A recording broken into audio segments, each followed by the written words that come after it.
Assalamualaikum warahmatullahi wabarakatuh. Perkenalkan, kami dari kelompok 6 akan memaparkan materi kami yang berjudul Legalitas dan Tantangan dalam Hukum Humaniter Internasional untuk memenuhi tugas dari mata kuliah Hukum Humaniter oleh dosen pengampun Bapak Sopyan SH.MH.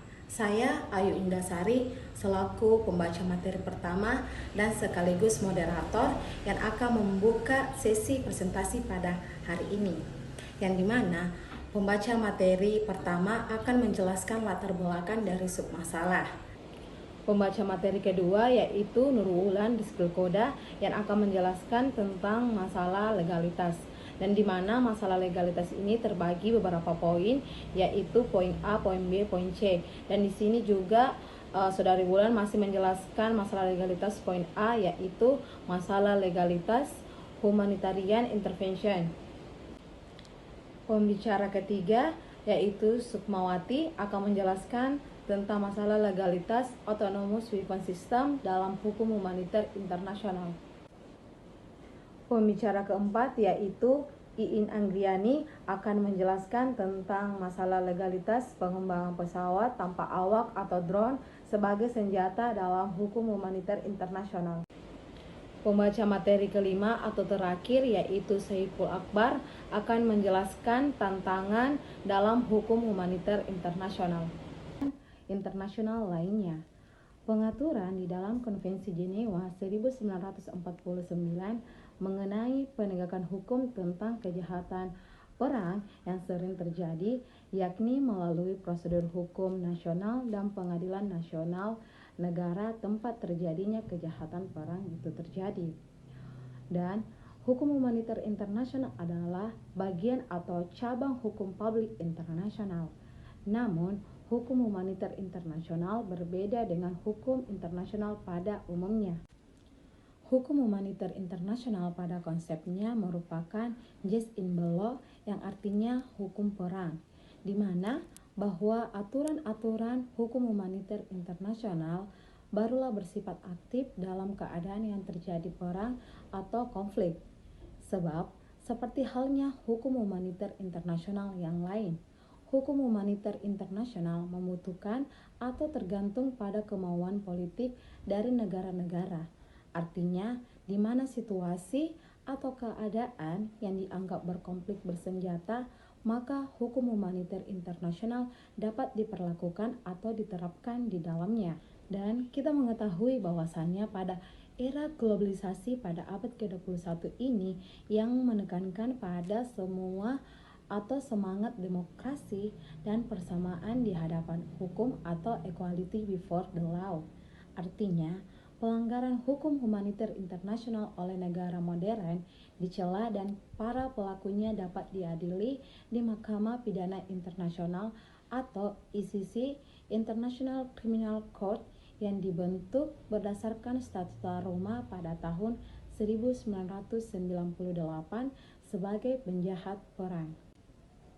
Dan kita mengetahui bahwasannya tantangan dalam implementasi dan penegakan hukum humaniter internasional merupakan suatu masalah endemik sebagaimana hukum internasional pada umumnya.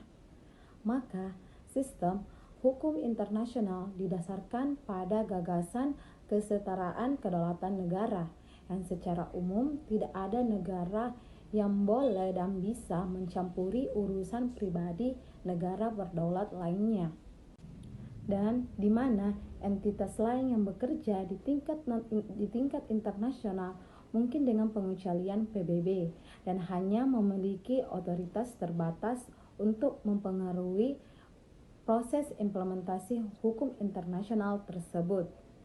Dan implementasi merupakan persyaratan terhadap aplikasi apapun dari hukum humaniter internasional atau tentang masalah ketaatan terhadap norma kemanusiaan yang sedang dalam konflik bersenjata tertentu. Dan selanjutnya akan dijelaskan lebih rinci lagi oleh para anggota kelompok kami. A. Masalah legalitas terhadap humanitarian intervensi. Bahwa humanitarian intervention banyak pakar mengatakan kemanusiaan merupakan lebih banyak just at belum, di mana negara atau sekelompok negara memiliki hak untuk menggunakan kekuatan. Masalah ini terjawab secara eksplisit oleh Piagam PBB. Pada prinsipnya negara harus menahan diri dari penggunaan kekuasaan dalam hubungan internasional. Tetapi bab 7 Piagam PBB memberikan pengecualian dan hanya yang sering digunakan legalitas dari intervensi kemanusiaan. Hak untuk menentukan untuk intervensi yang diterima dalam praktik. Di sisi lain, saat ini tidak mungkin untuk mengatakan bahwa ada hak untuk mengambil tindakan sepihak atau menggunakan kekerasan terhadap suatu negara yang melakukan pelanggaran hak asasi manusia atau pelanggaran hukum humaniter. Dalam kata lain, kebiasaan internasional di bidang ini belum ditetapkan, maka dari itu intervensi kemanusiaan di dalam hukum humaniter masih belum optimal dalam menangani masalah kemanusiaan saat terjadi perang atau konflik pada suatu negara.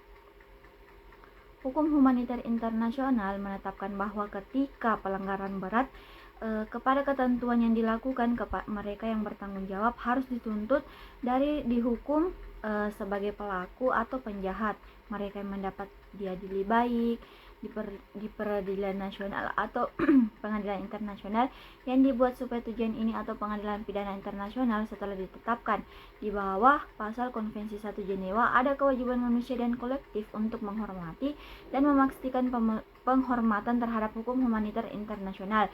Jika ada pelanggaran berat terhadap hukum itu, maka dilakukan negara yang berkewajiban untuk mengambil atau bertindak secara bersama-sama secara terpisah untuk bekerja sama dengan PBB sesuai dengan Piagam PBB atau Protokol Tambahan 1 Konvensi Jenewa pasal 89.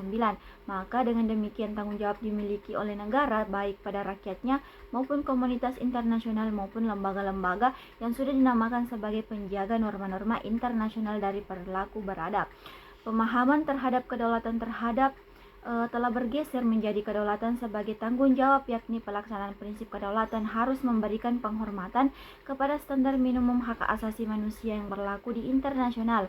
Oleh sebab itu, negara wajib memberikan penjelasan maupun pemahaman mengenai kedaulatan negara terhadap penghormatan dan perlindungan terhadap hak asasi manusia yang hidup serta tinggal dalam suatu negara. Terima kasih. Selanjutnya, masalah legalitas Autonomous Weapon System dalam hukum humaniter internasional. Autonomous Weapon System atau AWS adalah bentuk senjata baru yang mempunyai sistem otonom sehingga secara independen bisa melakukan penergetan tanpa campur tangan manusia. Belum ada pengaturan dalam hukum humaniter internasional yang secara spesifik ini membatasi penggunaan dan melarang AWS.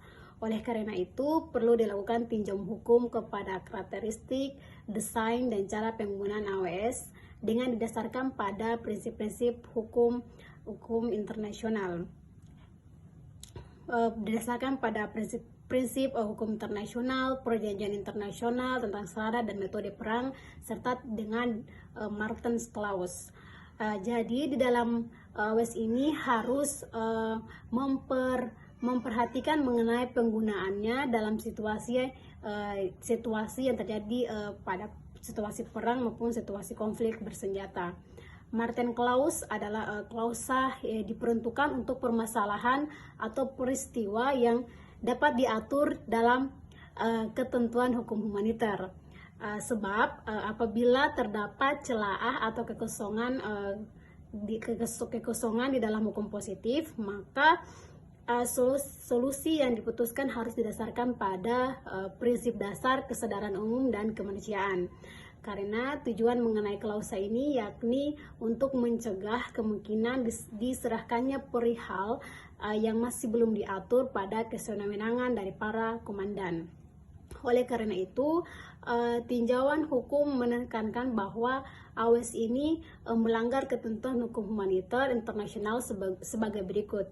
Alasan pertama, AWS ini melanggar karena yang pertama adanya prinsip pembedaan.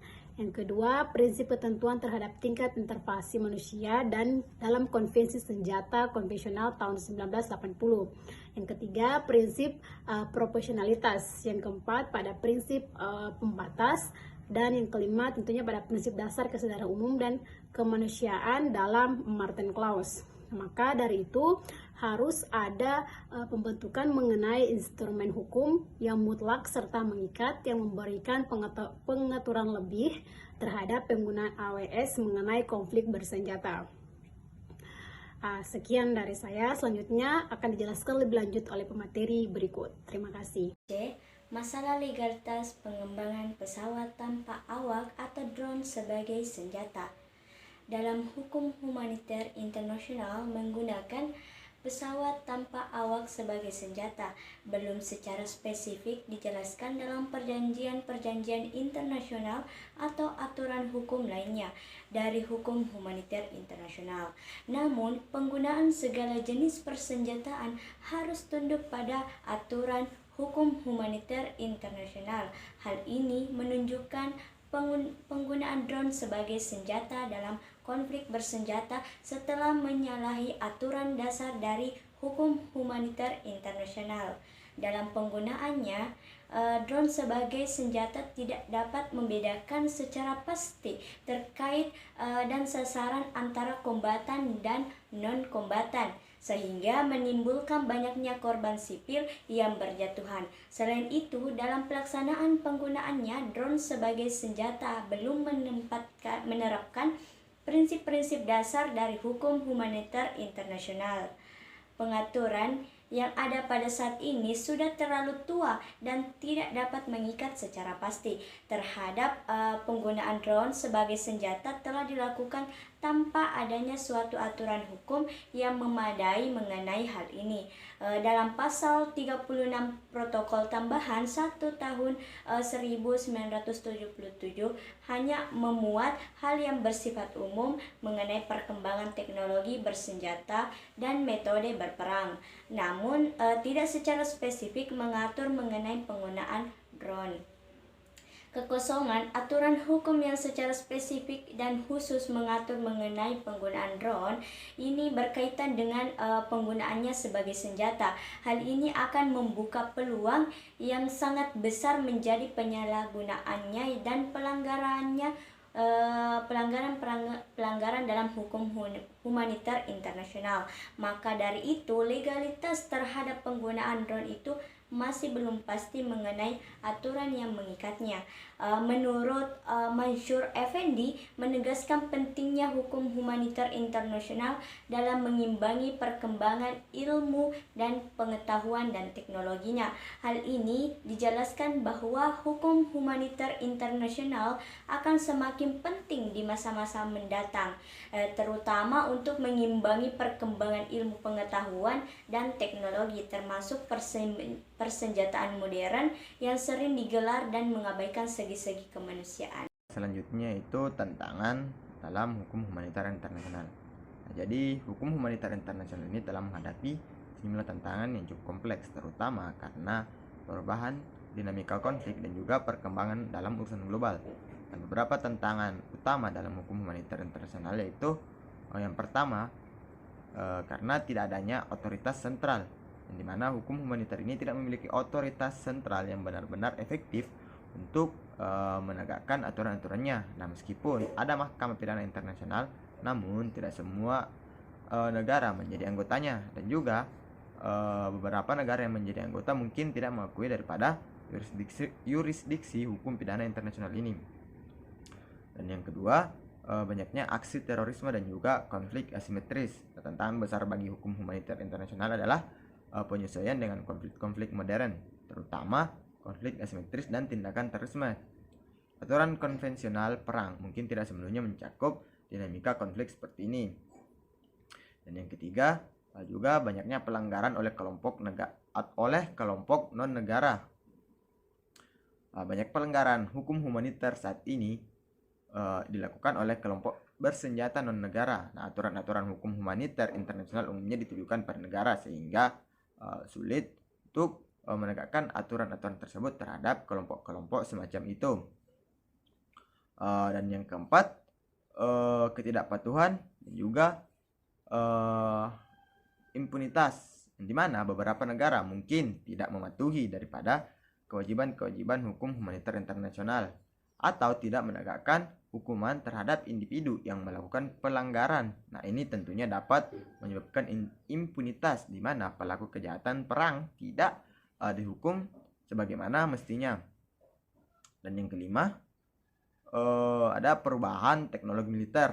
Nah, kemajuan dalam teknologi militer seperti penggunaan drone ataupun senjata otonom ini kemudian dapat menimbulkan pertanyaan baru tentang bagaimana hukum humaniter internasional ini dapat diterapkan dan diinterpretasikan dalam konteks modern. Dan yang keenam itu tidak jelasnya aturan yang mengatur terkait daripada bantuan kemanusiaan dan juga akses kemanusiaan, yang dimana hukum humaniter ini tidak memastikan bantuan kemanusiaan apakah bantuan kemanusiaan ini dapat mencapai korban konflik dan juga memastikan keamanan bagi para personel kemanusiaan. Ini juga merupakan salah satu tantangan yang cukup berat yang dihadapi oleh hukum humaniter internasional, terutama ketika pihak-pihak yang terlibat dalam konflik tersebut tidak menghormati daripada prinsip-prinsip kemanusiaan. Dan yang ketujuh yaitu hukum humaniter internasional ini kurang beradaptasi terhadap konflik cyber, yang dimana konflik cyber saat ini yang semakin menjadi fokus, dan hukum humaniter internasional ini tentunya perlu menyesuaikan diri dengan tantangan ini, termasuk menentukan apakah aturan konvensional perang dapat diterapkan pada operasi cyber. Dan yang kedelapan, konflik antar negara dan perkembangan teknologi persenjataan baru, di mana konflik antar negara yang berujung perang seperti yang terjadi di Rusia dan Ukraina, Palestina dan Israel, serta perkembangan teknologi persenjataan baru, perang cyber dan autonom warfare system atau sistem persenjataan otonom. Dan yang ke-8 itu relevansi dan juga relevansi dari penerapan prinsip-prinsip hukum humaniter internasional, yang dimana saat ini banyak perdebatan tentang relevansi penerapan prinsip-prinsip hukum humaniter internasional, termasuk prinsip pembeda dan juga prinsip proporsional.